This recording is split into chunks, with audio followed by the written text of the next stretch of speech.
সেখানে কি ঘুরতে আসছেন? হ্যাঁ, ঘুরতে আসছি। মুখে এতগুলো কি দিচ্ছেন?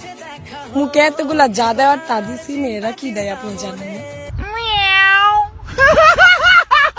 আচ্ছা, আপনার পছন্দের একটা মেকআপ আইটেমের নাম বলেন তো। ব্লাশ, ব্লাশ আর লিপস্টিক। লিপস্টিক। আচ্ছা, একটা কোশ্চেন করি দুজনের কাছে, 1 কেজি লিপস্টিকের ওজন বেশি নাকি 1 কেজি লোহার ওজন বেশি? লোহার।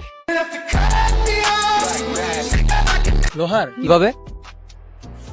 লোহা লিপস্টিক থেকে ভারী না। লোহা আপনি এক হাতে লোহা নিবেন, এক হাতে আসলে আপনারা বাসায় কি খান? মানুষ যা খায় তা খাই আমরা। Women. গাইস, বুঝতে পারতেছো তো ওরা কি খায়? যদি ডেয়ার যদি দেওয়া হয় যে এখানে আপনাদের মুখটা ধুয়ে অরিজিনাল ফেসটা দেখাতে হবে, কি করবেন? না, এখানে আমরা এত টাকা দিয়ে সেজে আসছি, মুখ ধুয়ে আপনাকে দেখাবো। Women.